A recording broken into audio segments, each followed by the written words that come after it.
What up, everybody? This is Cal Browns Talk. Back with another video. This one's a little different. This won't be about the Browns. It'll be about the Cleveland Cavaliers. Yesterday was the media day. Basketball training camp is starting. NBA season's getting underway. And so I thought I'd take this opportunity to take a quick look at the Cavs roster and, I guess discuss a little bit about this upcoming season. So, from all the projections I saw, the Cavs are projected to have a top 5 pick. So pretty much, people don't think they're gonna win too many games. I don't really think they're gonna win too many fucking games. But this team's in rebuild. This is a young squad, rebuilding. But they should at least be kind of fun and exciting to watch. I'm kind of interested to see what they'll do and how these young guys progress. So let's go through the roster real quick. We got Jordan Clarkson returning. I mean, he pretty much is what he is. Decent guard, decent shooter, instant offense, defensive liability. Not a great player, decent veteran who can come in and give you some points. Bit on the younger side. I don't know if he factors into the Cavs' long-term plans. I kind of would like to see them trade him and see what if they can get a pick or whatever they can scrape together for him. I don't feel like he helps the Cavs win. I don't feel like he really adds anything, honestly. He's not going to help them make the playoffs and no shit like that. He's not going to help them do anything, really. No disrespect to Jordan Clarkson. I'm sure he can go to another team and help them a lot. He could probably go back to the Lakers and help them. They could use him coming off the bench for some offense. But with this team, I don't see the fit. Other guard, we got Matthew Dellavedova. You know what I mean? OG Cav. From the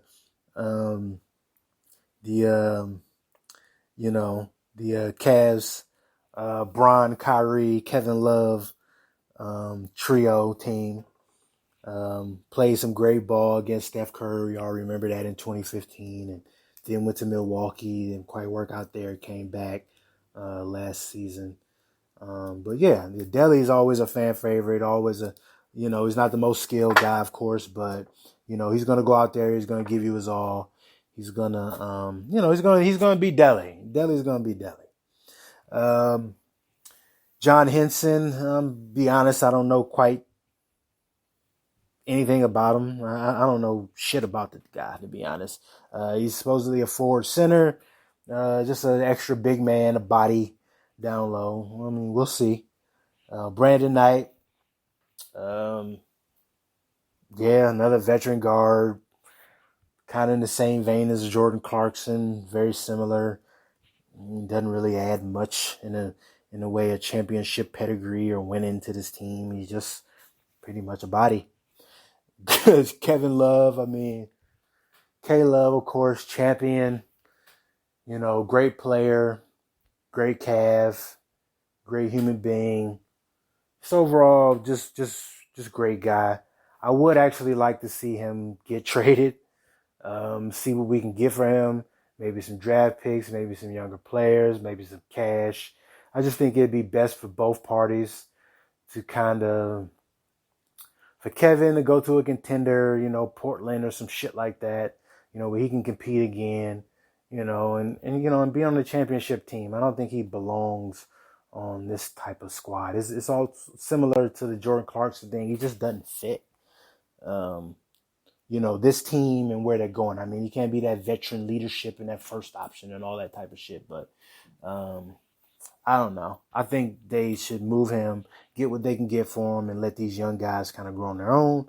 Larry Nash Jr., who I really like, plays hard, got some good skills, very good skilled young big man, plays his ass off. Isn't the most polished, but still a very good player. And I think, he's still a young guy that can grow with this team. Same thing with Chetty, my main man Chetty.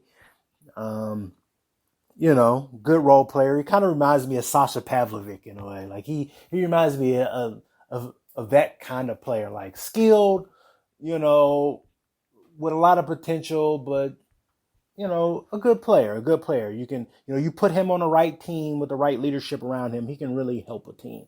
I'm not sure how good he's going to be on this type of team, on a young team that's trying to find itself and build and grow together. We'll see. But, and who knows? Maybe, this will be a year that Chetty can kind of take that next step and really progress. So, looking forward to see what Chetty does. Kevin Porter Jr., I'm not sure even who the fuck he is, to be honest with you. Tristan Thompson, I mean, kind of the same thing I said. I mean, he hustles hard. He does what he does.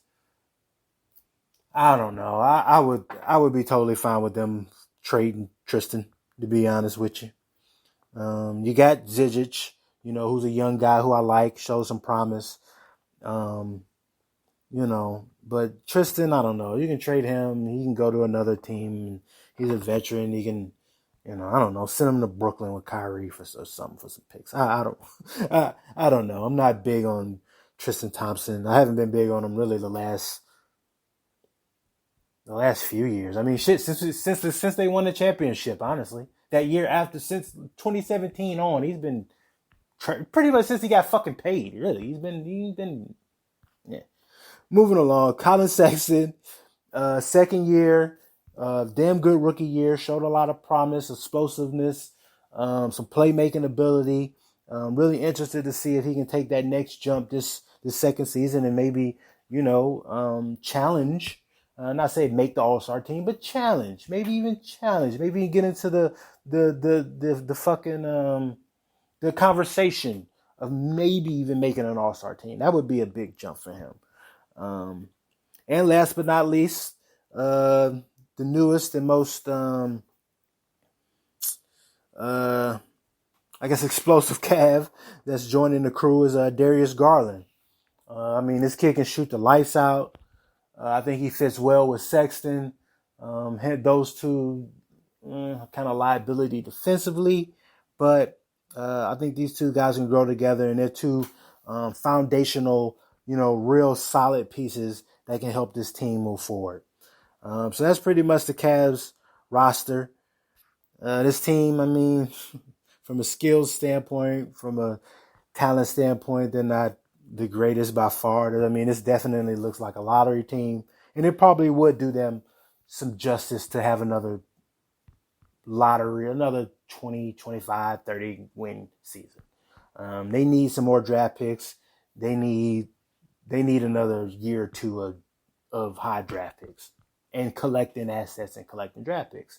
And kind of similar to what the Browns did when they came in and went, or when they went 1-15 and 0-16. Those years were atrocious. They were a fucking disaster. They were torture, but they set the team up for what they're doing now. Similar to the Cavs. When LeBron left the first time, they were horrible, but it put us in a position to get a Tristan and a Kyrie and get the assets and draft picks and clear the cap space to be able to attract the LeBron to come back. And now you have a championship banner because of it. So I think this team, they need to lose as many games as possible.